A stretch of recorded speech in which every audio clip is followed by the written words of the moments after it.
Okay, quick video. I still love Hoyas. I love my Hoyas. This is one that I just got. Love them. But I cannot be bothered anymore to micromanage them in the way that I used to with Leca and watering them every 3 days. They grew like that beautifully, and if you want to do that, then totally go ahead.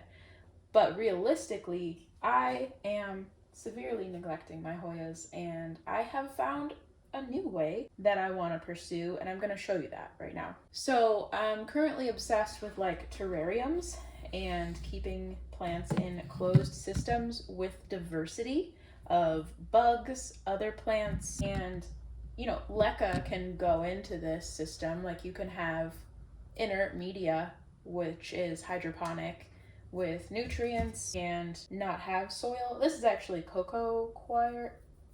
I don't know how you pronounce that anyway. You can do it with any substrate you want, but with inert substrates, you'll have to add nutrients. I'm just doing this quickly, lazily, because it's already drying out faster than I can remember to keep up with it. And I want it to get established and grow quickly. In that first amount of time where it's trying to store up enough energy to become established, to like send off its burst of growth, that time period can take months and months if you aren't giving it good conditions like humidity and warmth and consistent moisture and enough light.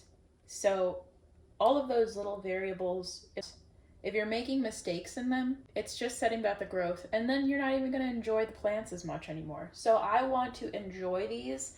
And another reason why I'm doing this is I have mealybugs on some of my plants, and it's really annoying that I feel inhibited in enjoying my hobby. Like I can't go get a new plant because if I bring it here, it might just get mealybugs. If I put it in this little closed system, then it's its own little ecosystem that's way more protected. So that's what we're gonna do. I'm not gonna try to get off all of this soil. I'm just gonna take it out and fill in some of the space with the cocoa stuff. All right, it looks pretty good. Very first Hoya Australis Lisa that I bought, I think I got it for like $40 on Etsy. So that was kind of expensive, and I gave up on that plant through a particularly difficult time in life. All right, so I'm just gonna like shove some soil in there to kind of even it out a little bit. Maybe I'll break it up a bit. I'm not concerned about having a drainage layer or drainage holes because I'm just not gonna add too much water. When it's closed, all of the moisture spreads out throughout the container, so you don't really need to be flushing it through in order to get all the parts wet.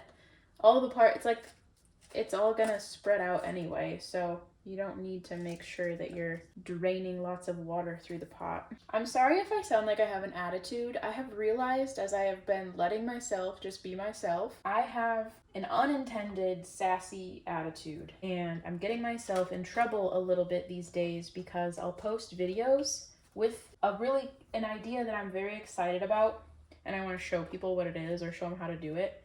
And I'm just like, I'm no longer caring. It's behind me caring how I present, and it's coming off as rude to some people. But I don't have the energy anymore to micromanage my body language and my impact on other people. Intent versus impact. My intent is I want to show you cool stuff and help you do it too if you want to. That's my intent. My impact sometimes is that I offend people. And I totally believe that in actual real life relationships, it is our duty to manage the impact that we have on other people to some degree, to communicate that and to sort it out. Because you just want to be considerate like that to people that you know and love. But as far as like the internet, I don't have the energy or resources to manage what my impact is on other people who are strangers. I can't be doing that. Don't have the time. Okay. So just realize that. There was somebody who called me rude the other day because I let them know that an appliance was a water pressure tank and not a water heater, in response to them telling me that I was doing something very wrong. Like, hey, it's all right. It's not that kind of appliance. And then they're like, I think you're just rude. There's probably more to the story behind that, but anyway, rambling and repotting. Maybe I'll put just a little more in there. It doesn't need to have a ton of substrate in here. This is actually way more than it needs. You could just put this thing in here bare root and spritz it with the nutrient water, and it would be very happy. Maybe I'll actually do that with a couple of them because that would look cool. All of this soil in here, probably completely unnecessary. We're just used to it, right? This looks normal. This looks right because we're used to it. But I don't think you actually need this. I could have just knocked off all the soil, thrown it in here, put a little bit of moisture in there, put this on the top, which I'm gonna do, and then taped this on there. And now it's in its own little ecosystem. But I'm probably gonna sprinkle in some moss bits to grow because that would look cute, you know? I'm gonna stick this next to my window. It's gonna grow algae and that's fine. It's cool. And I might put some springtails in here because they'll help reduce mold or bacteria or all of that, whatever. They're a cleanup crew, so we love them. We love springtails. I remember a few years ago I found springtails in the bottom of some of my leca pots. I freaked out because I didn't know what they were. Anything crawling seemed like it was probably a pest, right? But springtails, I think back then, were helping my Hoya pots do really well. I just didn't know what they were then. So now I purposely add springtails. I think in this video I've probably been like unnecessarily hunched over, thinking like the frame is cutting me off right there. So anyway, if I look like I'm hunched over the whole time, it's because I'm trying to stay in frame. All right, here's the springtail jar. Just gonna grab this right here. Try to knock some springtails in there. Do need to water this a bit with some nutrient water because it was dry when I picked it up initially. Now, don't go crazy with this.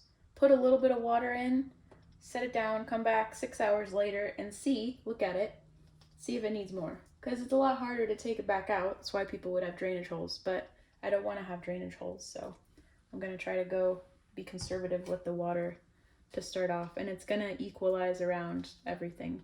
What else do I need to say about this? So I've realized I built a little terrarium with some Hoyas and lots of other stuff, but the Hoya had mealybugs on it, and I put isopods, roly-polies, in, and they have cleaned off the mealybugs. I don't know that they're gonna eradicate the mealybugs, or maybe they're just eating the stickiness because it's yummy, but it seems like they're cleaning up the issue in that closed system. So this is attractive to me, that maybe I don't need to I haven't been using poisons at all through this whole mealybug mess, but maybe I can take cuttings, put them in here, without going through the process of like meticulously making sure all the mealybugs are gone and washing them with soaps and all of that. I can just like mostly pick off the visible mealybugs, stick these in here, add some roly-polies, and they're gonna keep it looking good. They're gonna be like the shrimp of my Hoya mini terrariums.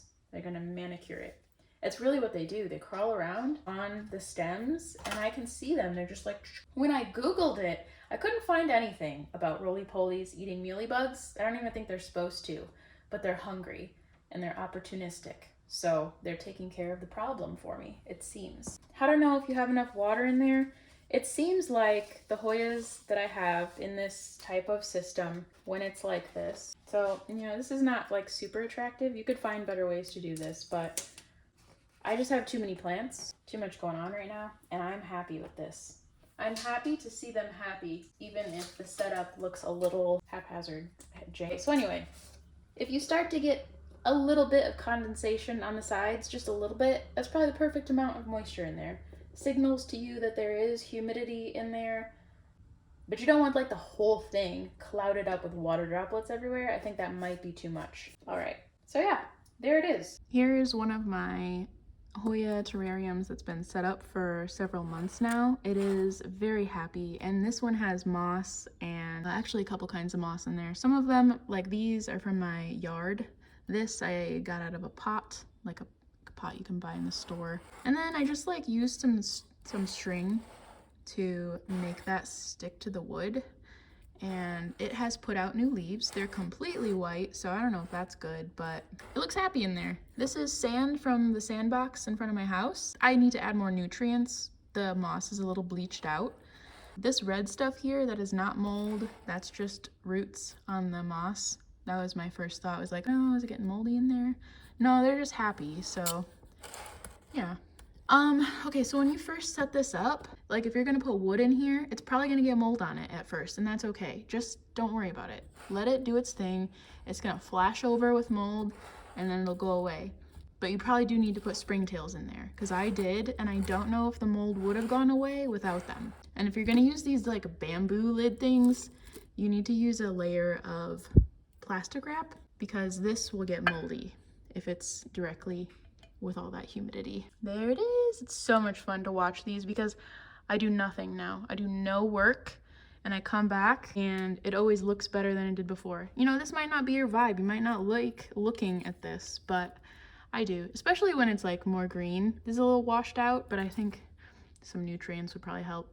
Maybe it's getting too much light for the moss. There's that. Hopefully this can inspire you to experiment, maybe grow your plants a new way. I think that one's pretty cool over there. That doesn't have any hoyas in it. It's just soil, moss, and some other random cuttings I threw in there from trimming my other terrariums. This guy is a mini paludarium. Got some floating plants in there.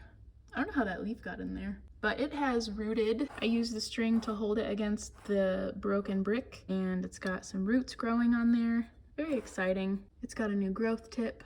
So I took the lid off of it because I'm like, oop, I wanted it to have the ability to grow. One question that I'm anticipating is, okay, so if the hoya grows really fast in this, what are you gonna do when it like wants to grow bigger than this? Because it will pretty quickly, because it's gonna be happy in here. At that point, I'm like, well, I'll just grow it with a little pond in the bottom, and it can grow out of here and hang over as if this is just its pot. Just a fancy little ecosystem pot, and it can dangle off the sides, I think. I haven't seen that happen yet, but maybe it would look cool, right? Something else I forgot to mention about why I would be doing these like this. I'm kind of making building blocks for this IKEA Fabricor cabinet because I want to turn this into one of those like really cool looking terrariums with biodiversity, the whole thing just built up looking like a forest in there. So if I can like make a whole bunch of these with like mini terrariums, moss growing in there, other little plants, like then all I have to do is just like when I'm ready to actually set this up, when I have it like waterproofed and lights and all of that stuff, then I can just plug these in. I can take them out of the containers and like shove it all in there and it'll be great.